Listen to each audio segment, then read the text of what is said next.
So let's have a look at editing a single image. If we go over to the right hand side, which is all the information on editing, you've got the histogram and you've got these checkboxes.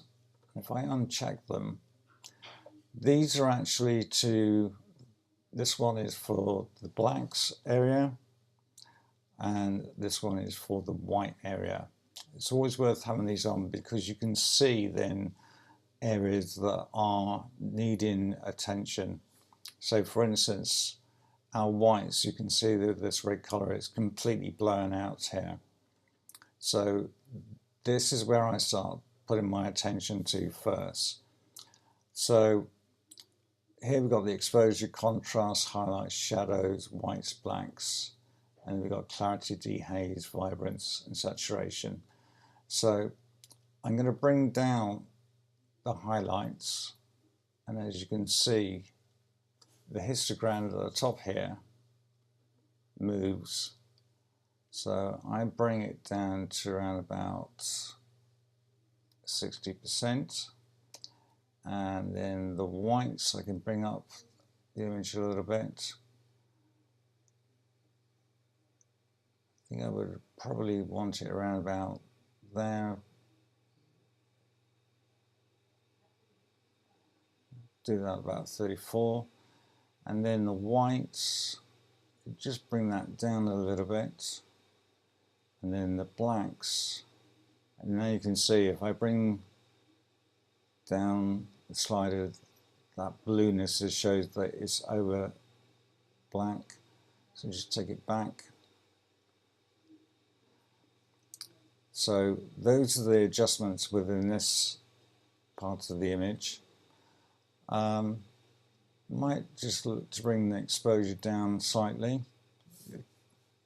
bring some color back here, and then using dehaze you can actually bring a little bit more of that sky in, so you can see the clouds and obviously you've got the sunlight there. So if we use this, but scroll down to the next thing that I would look at, which is the sharpness. Now you've not got this set at 40%, radius 1.0, detail 25%, and then you've got masking. If you now hold down the option key and then just move the cursor, you can see the image starting to come back. So you can see detail. Now I normally go around about sort of just over 50%. And then you can see, if I just zoom in there, you can see the detail has come back. If I take that back down, you can see how it's changed on the edges there.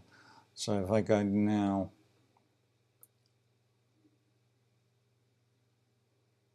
just bring that in.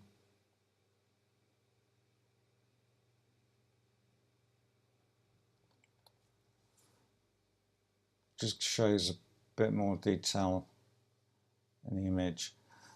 Sometimes you will see there is a slight change that you need to just correct. So those blacks we just need to pull down a little bit more. And that's there. The next thing I would look at is Luminous. Now, there are different colors within the image. You've got red, orange, yellow, green, aqua, blue, purple and magenta. They're all colors that make up a color image. If I move the reds down to the bottom, can't really see much difference in there. But if I move the orange, you can see in the background here how much that brings up. So I'm going to just bring that down, and I'm going to leave a little bit of orange, not too much, and then bring in some yellows, and then the greens, again if I go right over, you can see how the image will change slightly, especially on this grassy area here. So I may just bring that round about there. And then you've got the aquas, and you can see there's a little bit something going on up here. So again, just bring a little bit of that. Then the blues, if I bring it right down, you can see how that comes.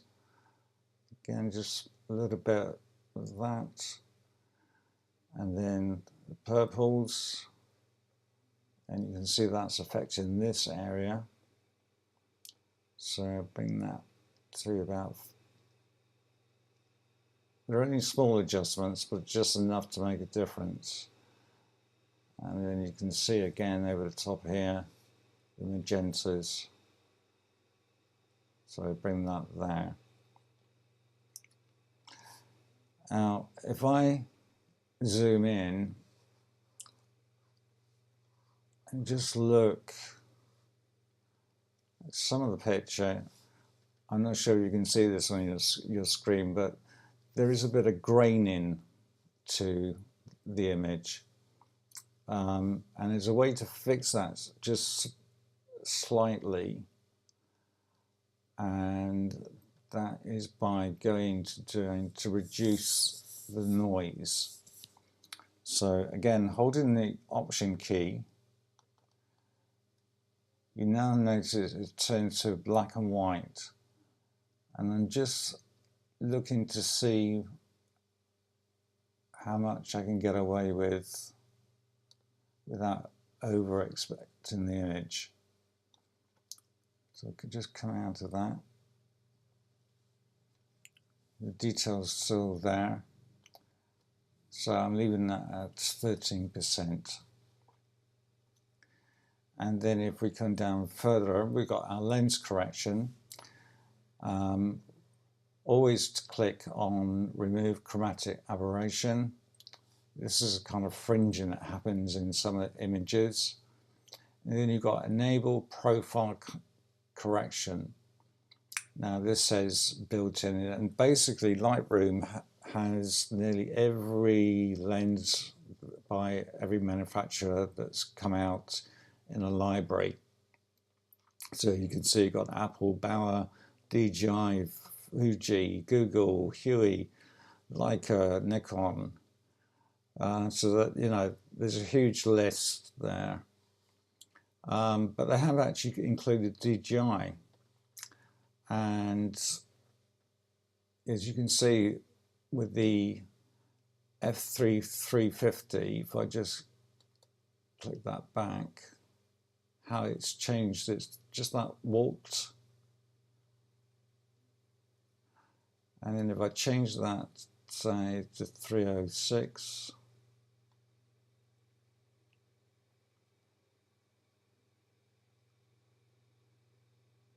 go back to 350,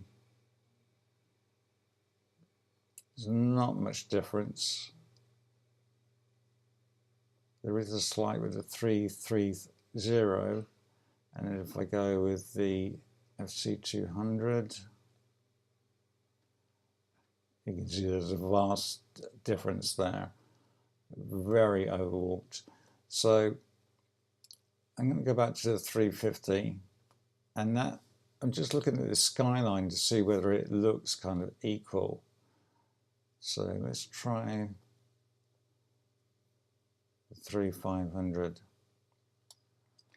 It still kind of looks a little bit sort of arched. I'm not sure that it's actually correct there. So there is a way of correcting this horizon. If you see that it looks a little bit bowed, what you can do is you can go to the vertical, and if you just adjust, if I take it the other way, in fact, maybe that, you can see that it still looks quite bowed, but if I come the other way,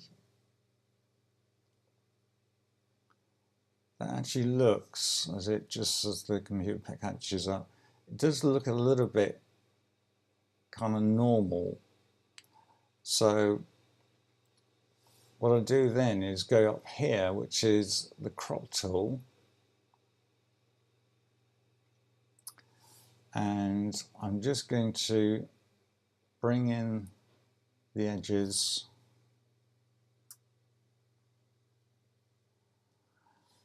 I can bring this down by dragging,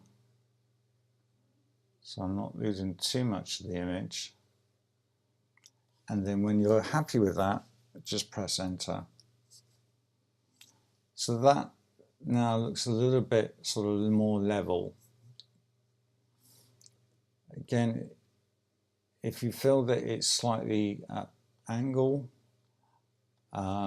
if you just put your cursor outside and you've got this sort of arch look, and if you press on the screen and if you look at the tower, you can see that it's slightly misshapen. So just, if you sort of roll it, you can actually just straighten that up. And then press enter again. Detail is always in the image, they say. So you need to just crop this a little bit more. And we'll bring it over here. And then press enter. So that I'm reasonably happy with. Now, what else can we do?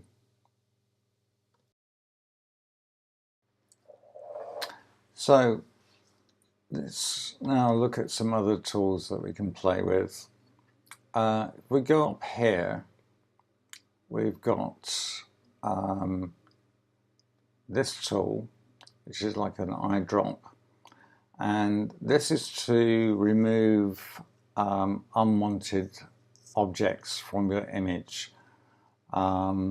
It's like a clone stamp tool, and the way this works is that you can increase the, if we go back up here, we can increase the size of the circle, we can feather it a little bit, and we've got our opacity there as well. So I'm just going to leave that about 20, and let's just say that we wanted to remove this flag holder. So I just need to make the tool a little bit bigger so it captures it, and then just click. And then what it does, it chooses an area in the image that it thinks is right to fill that area. I don't always agree with that, because it's now sort of picked a sort of tree stump, and I'm going to move that over to about here because that looks roughly about the area. If I think I haven't got enough of it, if I do the back key, it will disappear, and we can just make that tool a little bit bigger. I think we still need to go a little bit bigger again.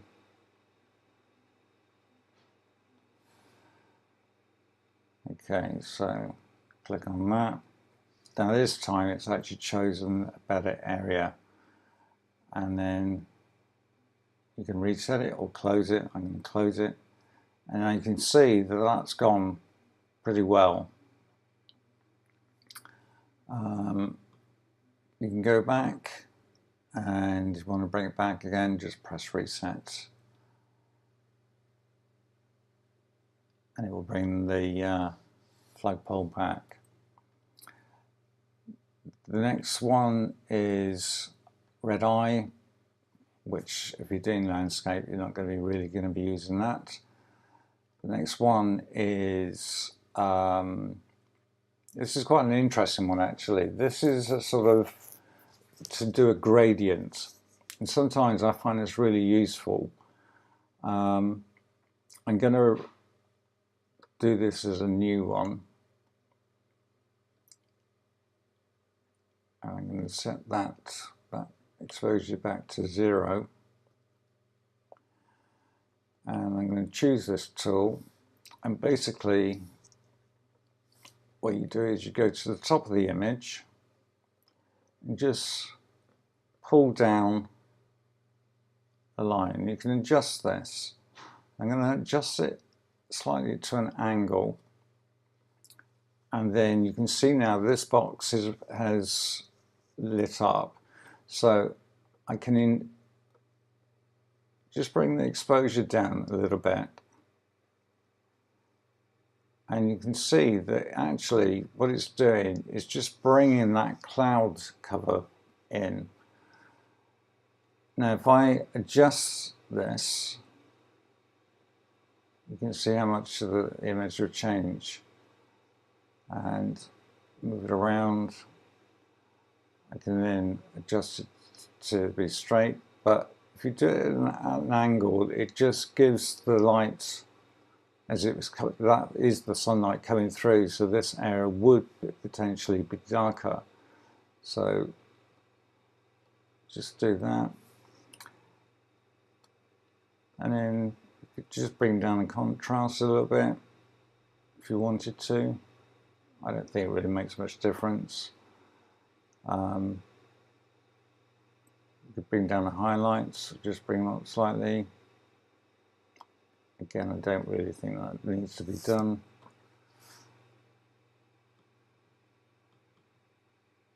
And you've got the whites.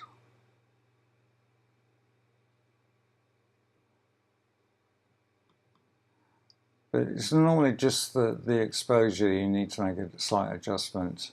And then when you're done with that, just press close. So you can see that's made quite a difference to that sky area. It's brought it up quite nicely.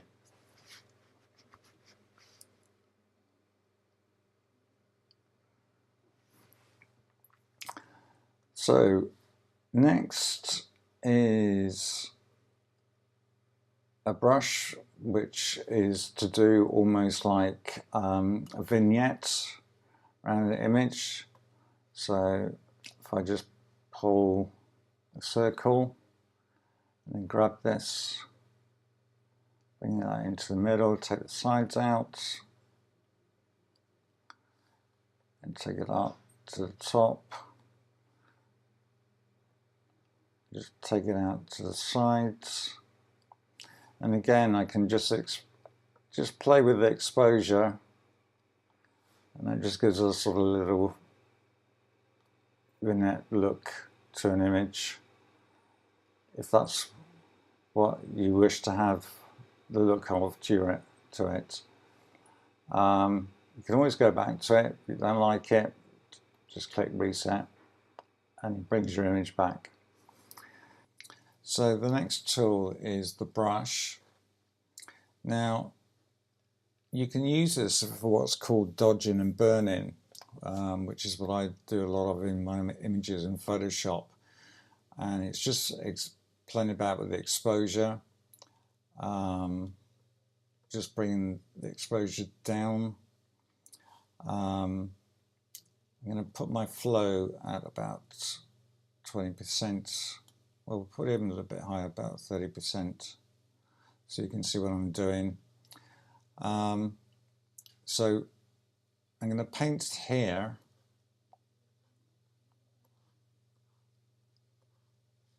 and hopefully you can see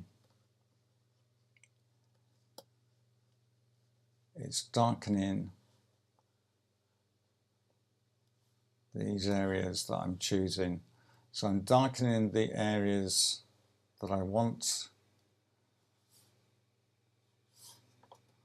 just do one down here. So anything that's dark, paint dark, a little bit here, there. And then once I've done that one, I'm going to do a new, and then I'm going to take it up the exposure, so now that I can lighten things. So click on here,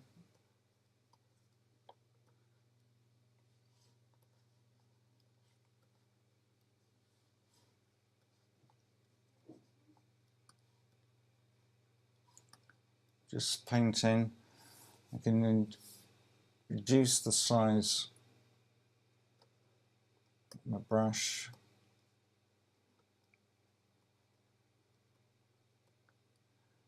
Just doing the edges.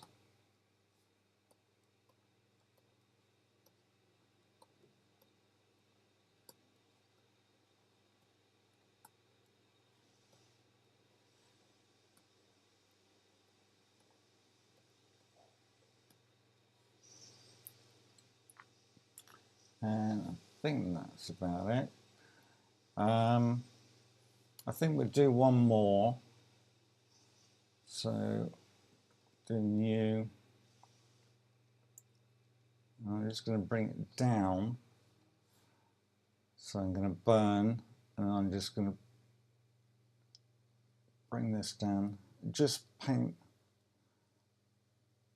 a little bit of the shadows of the tower.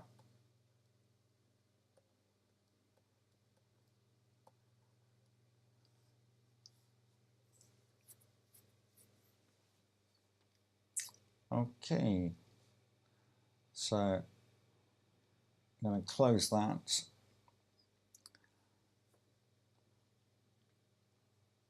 So now let's do a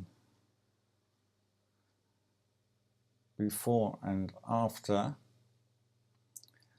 So you can see now we've brought in the sky. We've just brought in these houses. We've lightened up these trees, given a little bit of shadow to the tower. Just bringing that gradient in, and again it's brought in the sky. We've done some sharpening. We've done some color adjustments. And that's the original, and this is the finished one. So that is how I go about editing my images within Lightroom.